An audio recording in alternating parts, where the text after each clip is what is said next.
buenos mediodías a todos y todas por ahí. ¿Cómo andan? Esto es Elijo Creer y acá, por lo menos en la ciudad de Buenos Aires, y en este rincón, podemos decir en Colegiales, estamos de lluvia, requete, recontra lluvia. Si ustedes me quieren contar dónde andan y si llueve, más o menos tenemos un panorama general. Pues no está lloviendo solo en la ciudad de Buenos Aires, llueve en el conurbano bonaerense, llueve en Santa Fe, por lo menos en Rosario estaba lloviendo muy zarpado. Entiendo que también en Entre Ríos, en Córdoba, bueno, no sé por dónde andan ustedes, a ver si está lloviendo, me cuentan un poco, así también veo. Mira, en Montevideo llueve, me dicen por acá. Y yo me la recreo, no sé si me está hablando en serio. Con la abuela y por comer panqueques, así que hoy es un 9. ¿Qué? Pero es el planazo de la vida. Sur de Córdoba no llueve, pero humedad insoportable. Rosario alta tormenta. Chubut no. José Cepaz llueve. Llueve en Lago Puelo. En Bursaconoguer. Bueno, de todo. Bolsón, Río Negro no llueve. Córdoba capital no, capital. Misiones 36 grados, sol radiante, lloviendo pila en Montevideo, mira vos. En Salta, almuerzo con un sol. Bueno, hay de todo. Veo que hay gente que arranca bastante bien, a algunos les gustará la lluvia, los que tienen que estar a la intemperie a lo mejor no. Igual hay gente rara también. Hay gente que tiene que ir a tomarse bondi, igual le parece un planazo. Yo tengo que tomarme el bondi, la lluvia suele parecerme un planazo, pero cuando vas de acá para allá siempre estás pensando qué lindo estar haciendo fiaca, torta frita, lluvia. Bueno, en ese contexto, ¿estamos en condiciones de arrancar oficialmente este servicio informativo?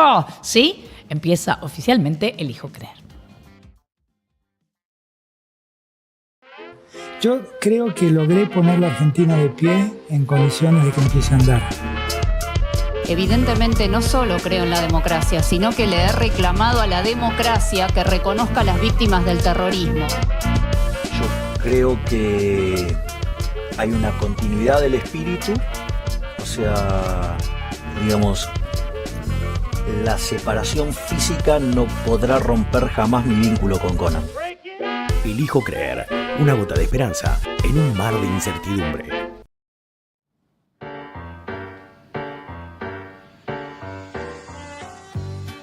Ustedes ven lo que hace Emilio Laszlo, ¿no? Todos los días mete una apertura diferente a este programa. Ojo, porque no es pavada y no pasa en todas partes.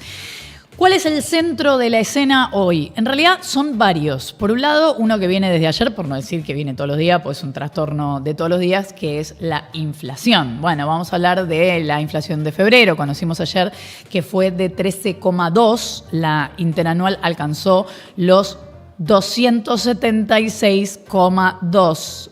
¿Entendés? Que en un año 276,2. Como tu sueldo, Juan Carlos. ¿No es así? Bueno, esto obviamente lo dice el INDEC. Hoy leía una nota de CNN que sostenía que es el tercer mes consecutivo en el que la Argentina tiene la inflación más alta del mundo. Trancu. Igual febrero fue 7, las buenas noticias son estas, que febrero fue 7,2 puntos porcentuales más abajo que el indicador de enero. Es el segundo mes consecutivo igual con desaceleración, pero bueno, estamos hablando de una inflación que sigue muy alta. Los rubros que más aumentaron, comunicación, 24,7%, transporte, 21,6%, eso lo hemos percibido en distintos puntos del país, y vivienda, agua, electricidad, gas y otros combustibles, 20,2%, también lo hemos percibido en la cotidianeidad, bueno, en todo, ¿no? Pero digo para que lo vean muy en la práctica. Y se difundió también que para no ser indigente, una familia de 4 personas necesitó en febrero 322.851 pesos, mientras que para no ser pobre se precisaron 690.902. Bueno, casi 691.000. Pero además se conoció un informe de UNICEF, que no quería dejar de mencionar, porque dice que sube la indigencia en los niños desde comienzos del año pasado. En el primer semestre de 2023 había 1,8 millones de chicos y chicas en esa situación, 250.000 más que en el mismo periodo de 2022, y dice además, con nuevos datos, que ese escenario se sigue agudizando. Recordemos que la pobreza es algo que vamos viendo 6 meses para atrás, pero ya con una inflación galopante, con todo el panorama que hemos visto, con una devaluación, ya sabemos que el próximo número va a ser difícil. El comunicado de la oficina del presidente, el último, vuelve a echarle la culpa de todo al gobierno anterior. Menciona con nombre y apellido a Sergio Tomás Massa. Dice, la suba inflacionaria que enfrentamos es producto de la emisión descontrolada de los últimos años y el despilfarro generado por el programa económico del exministro Sergio Tomás Massa. Más allá de esto y del análisis que cualquiera pueda hacer o el diagnóstico respecto de la inflación actual o de cuánto tiempo hace que la tenemos hace un montón, un poco más, un poco menos. El único momento en el que se calmó un poquito más fue en pandemia, bueno, sin actividad. Bueno, está difícil el panorama y además cuando se calma, no se calma durante mucho tiempo. Y Milei va un paso más allá y dice que, esto lo viene diciendo desde hace varios días, lo venía diciendo también el ministro de Economía Luis Caputo, que la inflación en realidad es menor. Nosotros no nos damos cuenta. Entendés lo que te digo, Juan Carlos. Vos no te das cuenta, pero la inflación es menor. Ya es, dice Milei, lo dijo ayer con Luis Majul, que lo llamó por teléfono para decirle esto, dice que ya es de un dígito. Pero si uno considera los efectos del arrastre estadístico, que son 4.2, y lo que tiene que ver con la parte vinculada a suba de tarifas y prepagas, que son aumentos de una vez, corrigiendo los desequilibrios que dejó el gobierno anterior, es 1.8 más, quiere decir que hay que limpiarle 6 puntos, y eso quiere decir que estaríamos en una inflación de un dígito de 7,2%. Ayer tuiteó Lilia Lemoine, la diputada, y me parece que dijo algo así como, no entiendo, ¿viste? Como le había dicho en su momento Diego Seigman, no entendí, a Patricia Bullrich. Y hay un tuit de hace un rato del presidente de la Nación, porque ya sabemos que es su recurso para comunicarse, modelo Arcángel Gabriel. Bueno, supongamos que durante la noche un político se despide transfiriendo desde el Banco Central 5 veces el dinero que tenemos en los bolsillos. Hablando de la emisión. Al otro día, ya con otro político, todos salen a gastar ese dinero, por lo que, dada la producción, los precios vuelan por los aires. ¿Quién es el culpable de la inflación? ¿Ser termo o no ser? Esa es la cuestión. ¡Viva la libertad, carajo! ¿Esa es la cuestión? Bueno, lo dice el presidente de la Nación.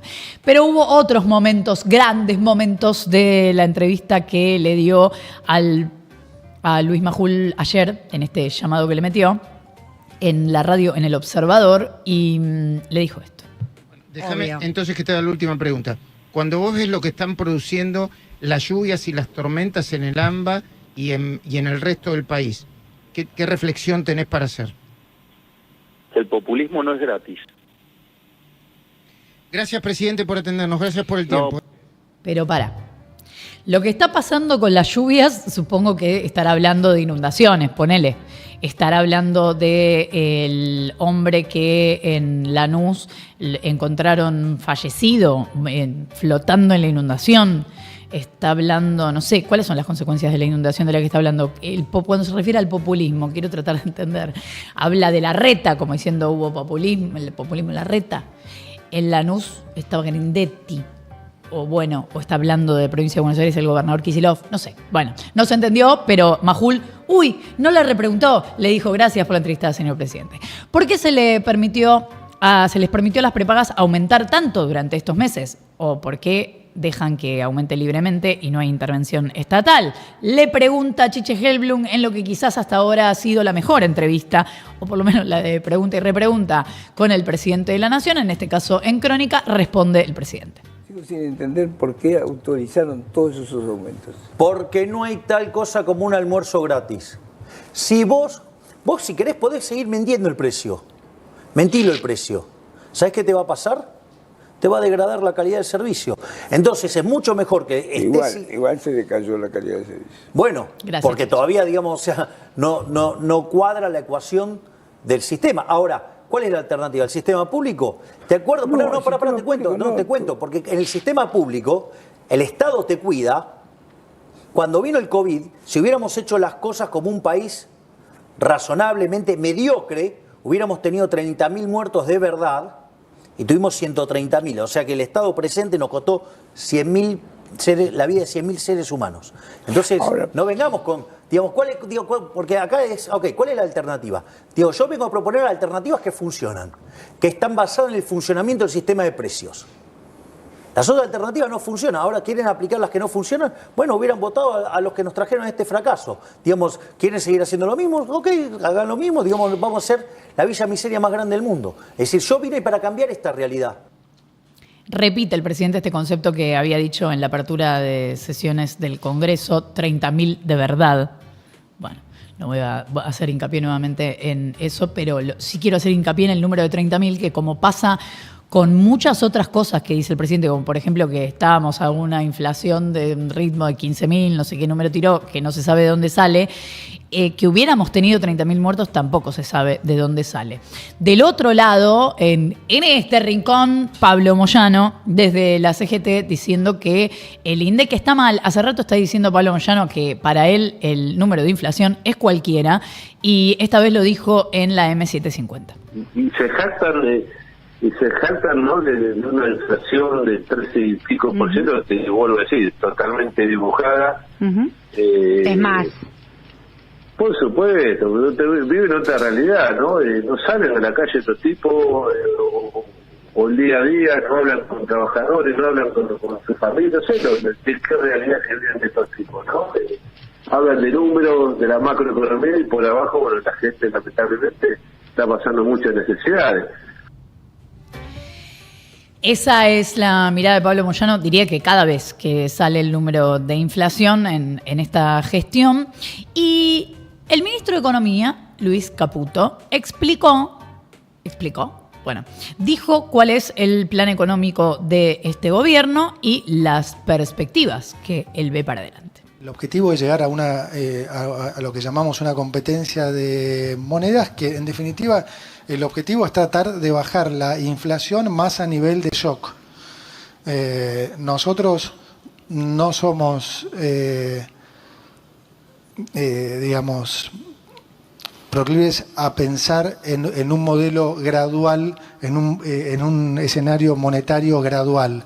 Digamos, de baja gradual de la inflación a la Perú en 3 años.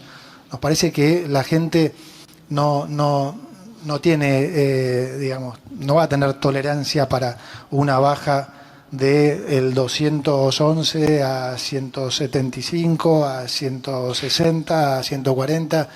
Argentina tiene que bajar más de shock la inflación, y el esquema de competencia de monedas apunta a eso. Es un sistema monetario cambiario que va a hacer esencialmente colapsar la inflación. La inflación ya viene fuertemente a la baja porque, digamos, cuando haces los deberes los resultados se dan. Pero si pudiéramos ir a esta competencia de monedas, sería todavía, digamos, mucho más de shock, y generaría una recuperación más rápida, a la vez se generaría más rápidamente. ¿Por qué no lo podemos hacer ahora? Porque estamos en plena recomposición de balance del Banco Central y necesitaríamos más plata, ya sea porque el Central empieza a comprar más reservas, o porque en un nuevo programa con el fondo o de alguna otra manera, digamos, conseguimos más plata que nos permita acelerar ese proceso. 12.8, si no me equivoco, había sido la inflación de noviembre, que es la última entera de Alberto Fernández, podemos decir, de la gestión del ministerio de Sergio Massa. Todavía estamos arriba de eso en esta gestión. Veremos qué quiere decir seguir bajándola, porque ya advirtieron que además los números de marzo van a estar un poco complicados. Y además, con recesión, es un panorama que no es exactamente lo mismo. Aún si hubiera sido la misma inflación de noviembre, en un panorama recesivo no se sabe cómo se puede pensar para adelante. Bueno, el ministro dice que la ve. Esto que decía Caputo fue en AmCham, el evento de la Cámara de Comercio de los Estados Unidos en la Argentina, que convoca todos los años a los principales referentes del sector público, privado, gremial, en fin, a intercambiar ideas sobre lo que piensan del futuro de la Argentina y las relaciones bilaterales entre Estados Unidos y la Argentina. Entonces se lo vio Es cierto que en esos eventos te reparten como mucho merchandising de los dos países, ¿no? Pero sobre todo si convocan la Cámara de Estados Unidos, una cosita de la bandera de Estados Unidos, pero entonces el ministro de Economía tenía una escarapelita doble, la bandera argentina, la bandera de Estados Unidos. Es verdad también que si fuera de otro país, como que si fuera de Argentina, de Uruguay, por ahí no se hubiera dicho mucha cosa, de Argentina, no sé, Portugal, que no está en un gran momento, bueno, capaz, no sé, pero de Argentina, Estados Unidos, el mundo progre se pone muy nervioso, realmente. Eso vamos a decirlo las cosas como son.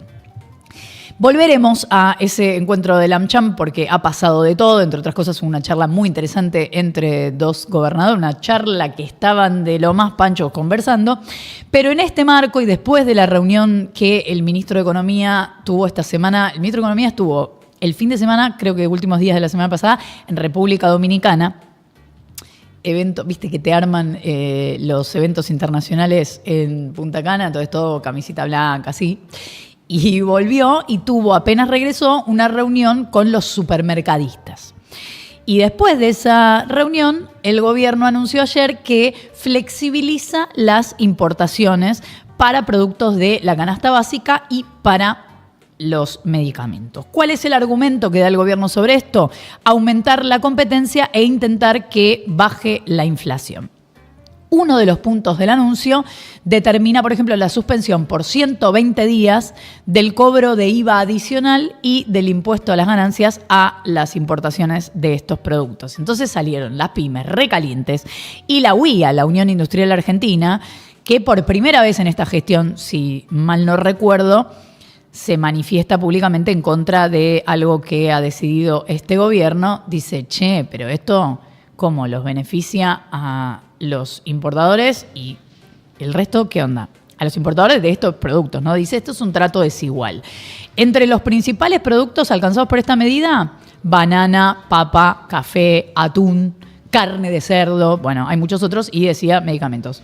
Esto no va a terminar acá porque se va a armar bardito con el enojo de la UIA, me parece.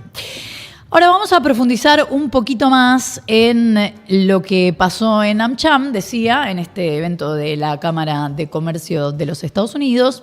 Habló, y fíjense por qué es interesante y por qué se juntan ahí todas las principales figuras de todo, de la política argentina. Habló el presidente de la Corte Suprema, Horacio Rosati, lo escuchamos poco, y además, después de todas las decisiones del gobierno nacional, lo hemos escuchado todavía mucho menos de lo que veníamos escuchándolo. Mira, Alberti tan citado y tan poco leído, dijo. Pero podríamos considerar que dio indirectas, le mandó indirectas al gobierno nacional. No sé, a ver, cada uno analizará lo que dijo Rosati. Se desafía la seguridad jurídica cuando se judicializan cuestiones que deben ser resueltas por la política. Y esto ocurre en la Argentina desde hace muchos años. La judicialización de las cuestiones típicamente políticas. Frente a la imposibilidad o incapacidad de la política de resolver determinadas situaciones, se proyecta el problema hacia una instancia judicial. Casi podríamos elaborar un teorema. A mayor debate público, menor injerencia de la justicia. A menor debate público, más deseo de intervención de los tribunales de justicia. Y lógicamente, el juez no está para reemplazar a la política, sino está para cumplir con las normas que, entre otros fundamentos, proviene del estamento político. Lo que yo leo de eso es, resuelvan ustedes, no nos hagan resolver a nosotros, cuestiones que están en debate desde que asumió este gobierno. Una de esas cuestiones, y el mega DNU, que está vigente, salvo la parte laboral, de la reforma laboral, está vigente. La presidenta del Senado, Victoria Villarruel, convocó para mañana, y esto va a ser un temazo mañana, a una sesión para finalmente tratar el mega DNU, ahí está, con su firma, después de mucha demanda de la oposición, sobre todo de pedidos de Unión por la Patria, pero no únicamente, y hay alguna especulación, pero esto no lo sé, no tengo ningún dato para sostenerlo, solo les menciono que hay alguna especulación de que se cortó sola en esa decisión después del enojo de Milei, desautorizando la decisión de los aumentos a diputados y a senadores. Onda, che, vos firmaste esto, yo te lo desautorizo, y ella entonces se corta sola. No sé si será así. Hay altas posibilidades de que el Senado rechace el decreto. En todo caso, después, si es así, tiene que pasar a diputados, porque solo se puede rechazar o aprobar, y tiene que, para ser rechazado por las dos cámaras. En diputados es complicado, pero miren lo que dice mi compañero de todas las mañanas en Futurock, Nico Fiorentino, que labura muchísimo, bueno, es periodista parlamentario desde hace muchos años y labura muchísimo el tema, y dice, salvo que alguna negociación extraordinaria desactive la bomba, mañana habrá un rechazo muy mayoritario al mega DNU en el Senado, 33 votos de UP, 8 de bloques provinciales, a los que podrían sumarse algunos UCR, porque hoy se va a juntar la UCR para ver si tienen una postura común o si cada uno va a hacer lo que le plazca. El número dependerá naturalmente de la asistencia, que todavía hoy sigue complicada por la cantidad de vuelos suspendidos por el temporal.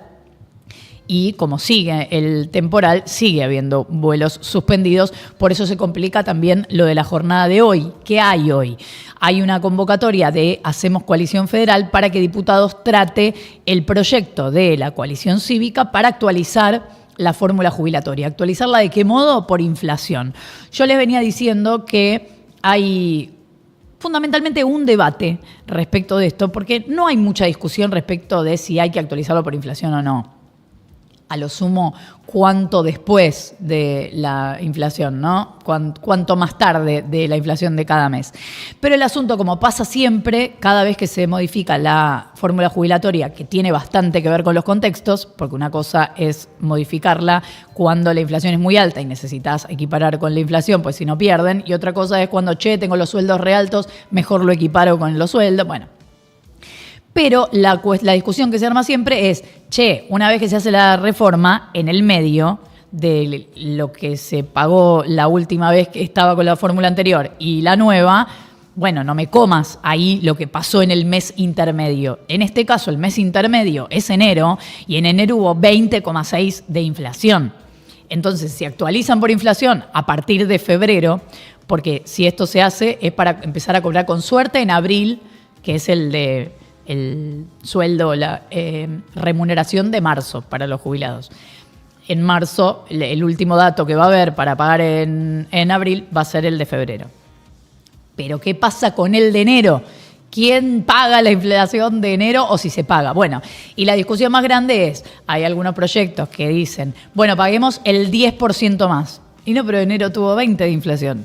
Otros dicen, paguemos todo lo que corresponde en enero. Bueno, ahí está un poco la discusión, pero no solamente, y la coalición cívica dice paguemos todo lo de enero. El PRO ya avisó que no va a dar quórum, el gobierno quiere hacer caer esa sesión, lo dice abiertamente, y en los dos casos, en el caso del PRO y en el caso del gobierno, para que el tema se trate en comisiones y anda a saber se apruebe cuándo y qué proyecto, porque no está del todo claro. Igual el presidente ya avisó en una de las notas que dio en los últimos días que la reforma jubilatoria debería ir en paralelo o estar atada a una reforma laboral. Eso primero que lleva mucho tiempo y después que ya sabemos, porque lo vimos en el DNU esa parte suspendida, lo que para el presidente es una reforma laboral ideal. Bueno. Volvemos a la buena entrevista que le hizo Chiche Hellblum al presidente en Crónica, y ahí charlaron sobre las jubilaciones y me voy a poner muy nerviosa, me parece. Tienen tiempo. Está bien, pero no tengo plata, ¿con qué les pago? Si no tengo plata. ¡Ey, Cefe! No tiene plata. Bueno, el presidente dice que no tiene plata y ahora me voy a poner todavía más nerviosa. No hay plata para jubilaciones y para su papá hay más plata que para su mamá, ¿así dice? Vos lo que tendrías que haber hecho para eso era darle una asistencia social. Vos tendrías que haber, digamos, vos le tendrías que había que hacer una PUAM para amas de casa. Exactamente. Amas de casa es el debate. Vos no podés mezclar el tema de la jubilación con el tema de, si vos le querés dar un mecanismo de protección. Las amas de casa no tenían posibilidad de trabajar, no tenían posibilidad de que les cuenten nada, y trabajaban 7 días a la semana, 20 horas por día. Pero de vuelta, Chiche, no te estoy diciendo que no. Primero que hay cuestiones de elecciones personales, pero al margen de las elecciones personales, y que no se las podés estar cargando el resto de la gente, no, vos tendrías que haber hecho una separación entre lo que es una asistencia, un programa de asistencia y de darle contención a ese grupo y no mezclarlo con las jubilaciones, porque entonces queda degradado el concepto de la jubilación. Entonces, a ver, mi papá y mi mamá tienen la misma jubilación, ¿cómo puede ser? Mi mamá, digamos, o sea, sí, no trabajó, mi papá sí, digamos, ¿cómo no trabajó? Mi papá empezó a trabajar desde muy chiquitito. Bueno, a ver, el punto es, la jubilación de mi papá tendría que estar en una determinada lógica del sistema previsional y la de mi mamá tendría que ser una asistencia. ¿Me comprendés? Dame un segundito. Ya pasa, chicas, ya pasa. Vamos a volver al AmCham, ¿sí? Porque si no, se va a poner feo. El AmCham también armaron un interesante intercambio, decíamos, entre gobernadores. Alejandro Fantino era una especie de mediador, pero no hacía falta. Ignacio Torres, gobernador de Chubut, por un lado. Por otro lado, Martín Yarlora, gobernador de Córdoba. Y se los nota cómodos, se los nota tranquilos para conversar y hablan sobre su posicionamiento respecto del DNU y también respecto de cómo a veces plantea las discusiones este gobierno y dónde las plantea. Plantean como una debilidad para el gobierno el poco volumen parlamentario que tienen. Para mí es la fortaleza más grande que tiene este gobierno. Está bien, Nacho, perdóname un segundito, ahí le devuelvo la palabra a Martín. Ya que abrís ese camino, me meto ahí. Les aviso, se los adelanto, se los cuento, que va a haber ruido si cae el DNU en estos días. Y vos decís, a ver, debate. A ver, te lo pregunto, Martín. ¿Vos qué crees? ¿Que hay serias posibilidades de que se caiga el DNU? No, yo creo, a ver, claramente al presentar un DNU tan amplio, con tantos temas disímiles uno de otro, no fue la técnica adecuada. ¿No fue la técnica adecuada? Por supuesto, claramente. Hay una falta ahí de conocimiento legislativo y operativo. Cuando vos metés todos los temas juntos, vos querés acompañar uno, pero lo tenés que votar todo entero. Entonces creo que están viendo la posibilidad de partirlo en temas, y hay temas de amplio consenso, y hay temas que no tienen consenso. ¿Vos hablas de ley ómnibus o de DNU? No, DNU. Si el DNU cae esta semana, prepárense, no es una amenaza, se los digo, va a pasar. Catarata de tweets desde el gobierno y va a haber una cosa de, bueno, vieron, al final queremos hacer y no nos dejan. ¿Vos te das cuenta de la locura de estar discutiendo sobre tweets en una Argentina que está agonizando? Porque nos manden los trolls, vamos a dejar de defender los intereses de nuestra provincia, están equivocados. Pero además, hay una discusión muy tramposa respecto al DNU. Esto que plantea Fantino de después van a sacar todos los tweets a decir no nos dejan gobernar. Que tiene que ver con que, por supuesto que hubo en la historia, así como no se rechazaron decretos, por supuesto que hubo decretos que no se rechazaron y fueron abusivos. Sí, los recontra podemos repasar. Ahora, este mega DNU se llama así, o lo llamamos así, porque en el medio deroga decenas de leyes, se ocupa de hacer cosas que justamente son responsabilidad del Congreso. Legislar es responsabilidad del Congreso, salvo algunas cuestiones excepcionales que a veces salen por decreto. Y entonces, aunque los diputados y los senadores, o incluso los gobernadores, estén de acuerdo con alguna parte de ese decreto, en todo caso, propónganle al gobierno que saque aparte alguna legislación, una propuesta de ley en torno a eso y salgan todos a apoyar eso, pero apoyar que alguien saque un mega DNU que deroga decenas de leyes, entre otras cosas, es decir, este instrumento, bueno, sí, dicen todos, la verdad que no es el que más me gusta, pero lo apoyo, ¿no? Si lo apoyan, si finalmente lo apoyan en esto de rechazar o no, entonces están avalando eso y un día va a aparecer un mega DNU de este gobierno o de cualquier otro donde el contenido les parezca toda una porquería y se van a joder, porque van a decir, al final, este mecanismo lo validamos, dijimos que sí. Entonces es raro cuando el Congreso dice, sí, la verdad que el método nos parece mal, Yarlora está diciendo, se equivocaron en la forma, pero después aparecen apoyando. Vamos a ver qué es lo que pasa, pero aparece un cuestionamiento raro. para este DNU. Pero en la conversación de gobernadores también se refirieron a esta estrategia comunicacional del gobierno, esto que están hablando de Twitter y si se van a dedicar o no a los tweets del presidente, y dicen esto. Hay trolls, está claro, porque es una forma en todo gobierno hay trolls. Pero no, en el nuestro no. No subes. ¿En gobierno de dónde? En el Córdoba no hay troll. Nacionales, te digo. Pero no es una técnica, práctica que me parezca... Es una técnica de la política mundial utilizar trolls. No creo que todos los que critican sean trolls. No, Ale, pero no es una discusión. Está bien, salgamos de ahí porque es chiquito. Pero es lo que, fíjate, es chiquito, pero es lo que vos planteaste. ¿Te la vas a bancar? Mirá que te meten un Twitter, te meten... Entonces, tenemos que salir de esa lógica. Díganmelo, ¿usted les molesta? No, ¿sabés qué me molesta? A mí sí. ¿A vos sí? Y te voy a explicar por qué. Dale, me encanta, no a título personal. No, bueno. No a título personal, y quiero hablar claro en esto.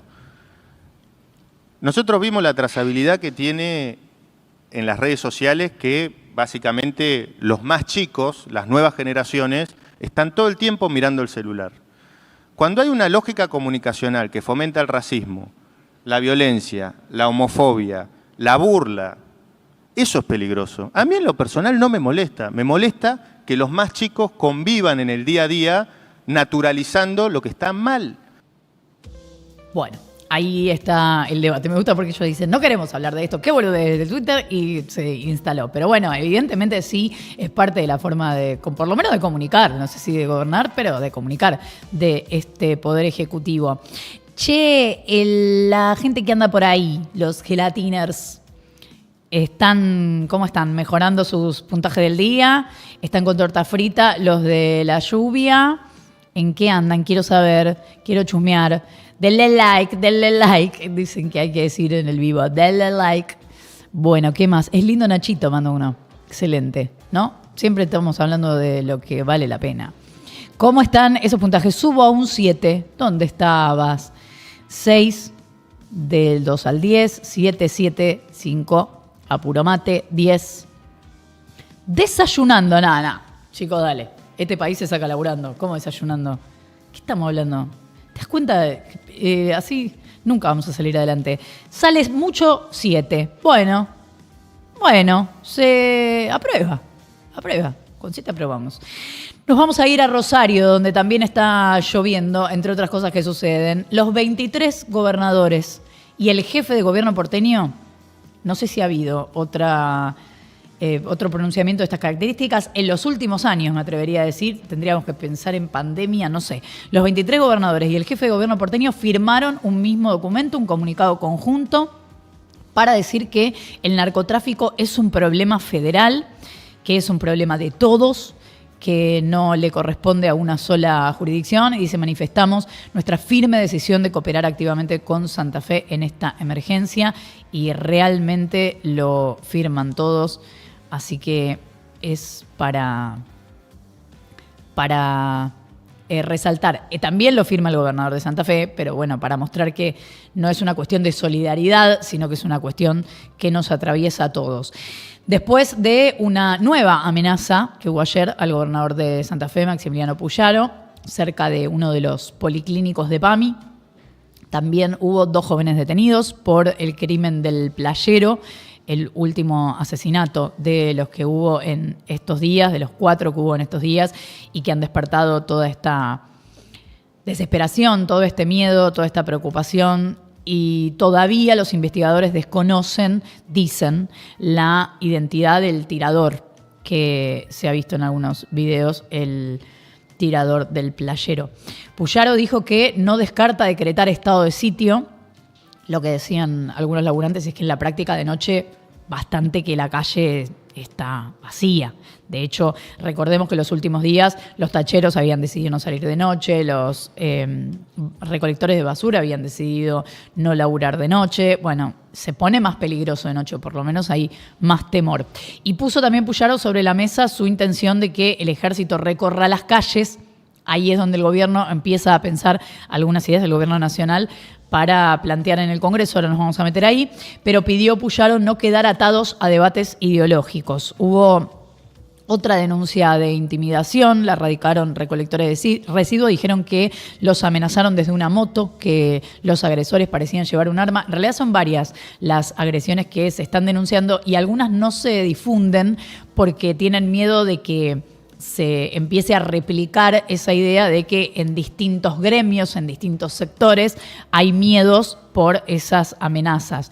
Pero todo lo que caracteriza a determinados trabajos, eso, cuando salen a trabajar, lo guardan en la mochila, el bolso, lo que sea, para que por la calle, cuando veas a alguien, no lo veas caracterizado de lo que podría ser su trabajo, justamente por este miedo que tienen a que ahora están apuntando en estas amenazas narco a los laburantes y, digamos, la gente de civil, no la gente que forma parte de estas bandas.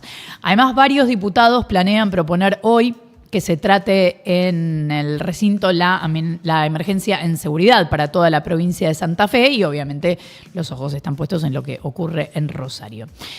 Por otro lado, el ministro de Justicia, Cunio Libarona, dice, están diciendo cualquiera, porque Carlos Pañi, lo vimos ayer, diciendo en su editorial que Cunio Libarona tuvo que dejar la defensa del narcopreso en provincia de Buenos Aires, Mameluco Villalba, porque justamente se iba a dedicar a ser ministro de Justicia. Y entonces Cunio dice, jamás fui abogado, no lo conozco, no lo vi en mi vida, Mameluco Villalba.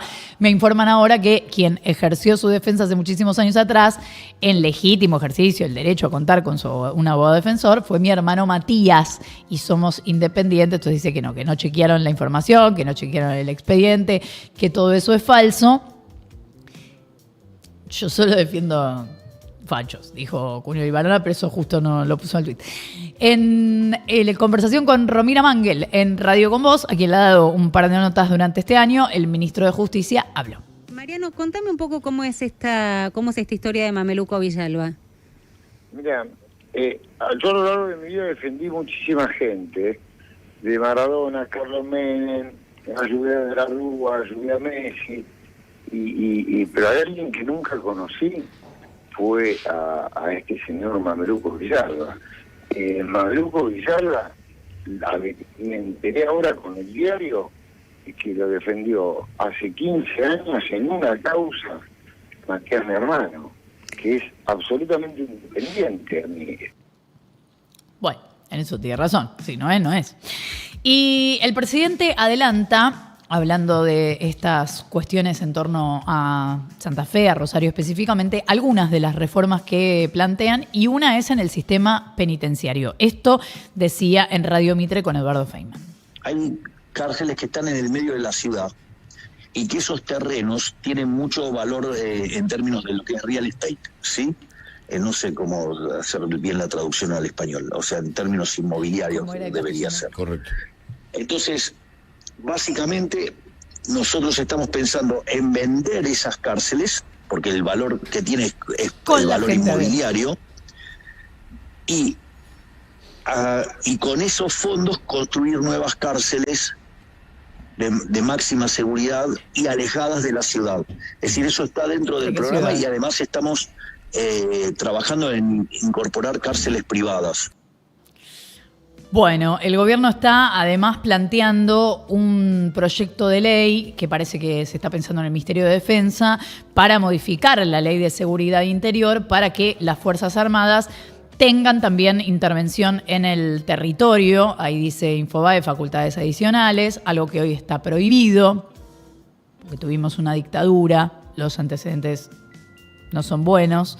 Y hay un hilo interesante, les recomiendo, es muy largo, no lo voy a reproducir, pero para que vayan y lo busquen, del constitucionalista Andrés Gil Domínguez, que describe la situación, habla del rol de las Fuerzas Armadas y explica qué es lo que la legislación hoy permite y no permite en torno a la seguridad interior y las Fuerzas Armadas, como para que estemos preparados para saber lo que se puede hoy y lo que podría querer el gobierno modificar. Y las herramientas que tiene para modificarlo, algunas son por una ley y otras son a través de un decreto, pero por un tiempo determinado. También hoy hablaba con gente en Rosario que decían, bueno, igual algo pasa si salimos a buscar otro tipo de fuerzas. O sea, evidentemente entonces las fuerzas que tenemos, la seguridad que tenemos no es suficiente, porque una cosa es que cuando venimos diciendo las fuerzas provinciales evidentemente están enquistadas. No vimos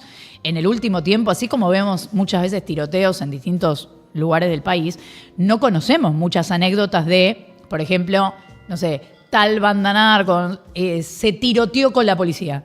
No hay enfrentamientos entre la policía y las bandas narcos, lo cual hace pensar que está raro, que a lo mejor hay una parte de la policía provincial que o hace la vista gorda o es parte de la situación o tiene miedo, también puede ser. Por eso es que tiene sentido mandar fuerzas de seguridad o de otros puntos del país o fuerzas federales, que no es lo mismo que las Fuerzas Armadas, que tienen otro entrenamiento. Entonces hay que pensar ahí bien qué pasa. Le preguntaron sobre lo que está pasando en Rosario al defensor de Central, a Juan Cruz Comar, que suele dejar clara su posición y piensa esto. Sí, no, a ver, creo que visibilizado ya está. Por ahí en estos últimos años teníamos un elefante dentro de la habitación y sabíamos que el problema estaba, pero se miraba de costado y tuvo que pasar la situación de esta semana donde trabajadores completamente ajenos a hechos delictivos sufrieron con la pérdida de su vida, y parece que tuvo que suceder eso para que tomemos dimensión de lo profundo de esta crisis. Pero como te digo, creo que es un trabajo que requiere que todo el arco político, ciudadano, social esté unido y busque una solución. No me parece que con un show represivo se pueda solucionar. Y bueno, tiene que haber un compromiso de todos para desentramar una organización delictiva que, como dije antes, tiene tentáculos en un montón de alumnos. Súper comprometido con su pensamiento. Y en la entrevista que el presidente Milei le dio a Chiche Hellblum, bueno, recién veían que al lado estaba el diputado Espert, José Luis Espert, que venía... Ustedes se acuerdan que Milei, venía con su espacio La Libertad Avanza, y Espert, con quien estuvo peleado en los últimos años, creo que años, tenía Avanza Libertad, era el nombre de su espacio. Bueno, pero tenían ideas parecidas, habían estado muy cerca, en fin. Más luego Espert formó parte de la campaña de Patricia Bullrich. Ustedes me dirán, bueno, ya está, como los sectores de Juntos por el Cambio que se acercaron a este gobierno, o las personas de Juntos por el Cambio que se acercaron a este gobierno forman parte, como Patricia Bullrich, pueden también incluir a José Luis Espert. Poder se puede. Sí, ayer con Chiche Hellblum, el presidente lo hace pasar a Espert y anuncia oficialmente la incorporación del diputado a lo que llaman las Fuerzas del Cielo.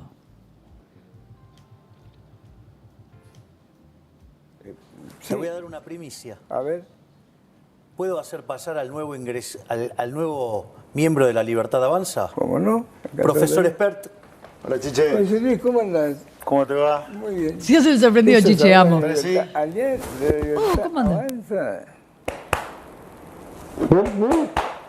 Mirá, bienvenido a las Fuerzas del Cielo. Pero ¿cómo no? Ahí Re está. tierno como se lo dice. Nos vendría bien a todos las Fuerzas del Cielo. ¿Qué está haciendo bullying? No le hagas bullying, por favor, Pero ya venían con ganas ustedes de juntarse. Nosotros nos teníamos ganas. Nos teníamos ganas. Nos teníamos ganas. ¿Qué vas a encontrar en las Fuerzas del Cielo, José Luis? No, mira, yo estoy feliz de acompañarlo a Javier en este cambio que estamos haciendo para todos los argentinos. Argentina tiene que funcionar para los argentinos y el presidente está... ¿Vos crees que va a dar resultado? Yo creo que sí. Es un poco la contradicción de la semana de José Luis Espert, que hace unos días lo veíamos que se dio vuelta en un minuto pensando primero que estaba bien que les aumentaran la plata a los diputados y a los senadores, y en una nota posterior, inmediatamente, creo que fue al día siguiente, dijo no, la verdad que cualquiera. Recordemos un poco la carrera política de Milei, empieza en 2020, ahí de la mano de Espert. Para las legislativas de 2021 van ya en espacios separados, Espert en Provincia de Buenos Aires, Milei en la Ciudad de Buenos Aires, y ahí es donde forman estos bloques distintos en el Congreso, y después con su propio bloque Espert se suma a Juntos por el Cambio. En 2023, es decir, el año pasado, hace un minuto, en octubre, Espert era parte de la lista, ni siquiera del universo. En realidad estaba, me parece, muy separada la cosa, porque como que Espert tenía buena onda con los dos, con Larreta y con Patricia Bullrich. Y en una recorrida de la campaña de Patricia Bullrich, me lo cruzo Espert en un programa que hacíamos para campaña, crónicas de campaña, con Pablo Ibáñez en Canal 7. Y díganme si esto, uno puede cambiar de opinión, puede, por supuesto, pero díganme si esto no es cambiar de opinión muy zarpado, porque la respuesta había sido muy contundente. Y vos que en algún momento estuviste más cerca de Javier Milei, ¿por qué considerás que Patricia Bullrich puede ser mejor presidenta que Javier Milei? Bueno, por dos razones. Y las dos son elementales. Yo no sé de qué habla Javier Milei. No se entiende de qué habla. Habla de dolarizar sin dólares, de comercio de órganos, de eliminar la obra pública. Eso no existe en el mundo. O sea, por eso no sé de qué habla. ¿Y si gana Milei, van a participar de un gobierno de Milei? No, ¿por qué? No sé. ¿No? Milei la oposición. Ok. Aparte le dije van, entonces también estaba pensando en... Bueno, no la vio. No la vio, pero ahora la ve. Ahora la ve toda sin ningún problema. O quiere ser parte del universo del poder. En fin, evidentemente la gestión los volvió a unir, los volvió a amigar. Se volvió a ganar la confianza de Milei. Además vimos no solamente el abrazo que le daba en el programa de Chiche Gelblum, el abrazo que le pegó en la apertura de la Asamblea Legislativa cuando el presidente estaba entrando al Congreso. Se cruza con... Experto estaba recontra esperando ahí y se pegaron un recontra abrazo y hizo lo propio también Espert para el tratamiento de la ley bases, presidiendo la Comisión de Presupuesto, que es como que la preside alguien que, bueno, hasta ahora no era parte de las fuerzas del cielo. Ahora ya está todo aclarado. ¿Estamos en condiciones de cerrar acá Elijo Creer? ¿Qué decís, Laszlo? A mí me gustaría que la gente conozca al nuevo secretario de Trabajo. Pero lo que pasa es que necesitamos la confirmación, si querés. ¿No está confirmado? Sí, y yo no me la juego, la verdad. Todavía no está confirmado. Bueno, esperamos a mañana y lo mostramos mañana. Nosotros podemos decir esto. Creemos que se sabe quién es el nuevo secretario de Trabajo, después del despido Omar Yassin. Si es él, mañana tenemos mucho de qué conversar. Entonces, podemos cerrar con otra cosa, mejor. Ajá. La dieta de Milei en campaña, que habló con Chiche. La dieta de Milei en campaña te la vendió Emilio Laszlo. A ver, esto le cuenta porque lo ve más flaco, Chiche. Chiche le dice que lo ve más flaco, es el video de Pepe. Estabas gordísimo. Exactamente, el último. Vamos a verlo. Vamos a verlo. Está más flaco. Sí, desde el momento de la elección hasta acá bajé cerca de 9 kilos. ¿Cuánto? 9 kilos. 9 kilos bajaste. Sí, lo que pasa es que el último tramo de la campaña... Así, cuando terminas el mandato con... Te termino piel y hueso. Vas a ser un biafrano. No, lo que pasa es que durante el último tramo de la campaña, bueno, la ansiedad que se generaba, tomaba una gaseosa cola de lata azul, tomaba 7 latas por día y le ponía además le ponía azúcar. No, azúcar le ponías además. Sí, le ponía a cada lata 2 sobrecitos. 2 sobrecitos. No, pero chicos, no lo hagan en sus casas, esto no está recomendado y bueno, un abrazo a la salud del presidente de la Nación. Ahora sí, estamos en condiciones de retirarnos.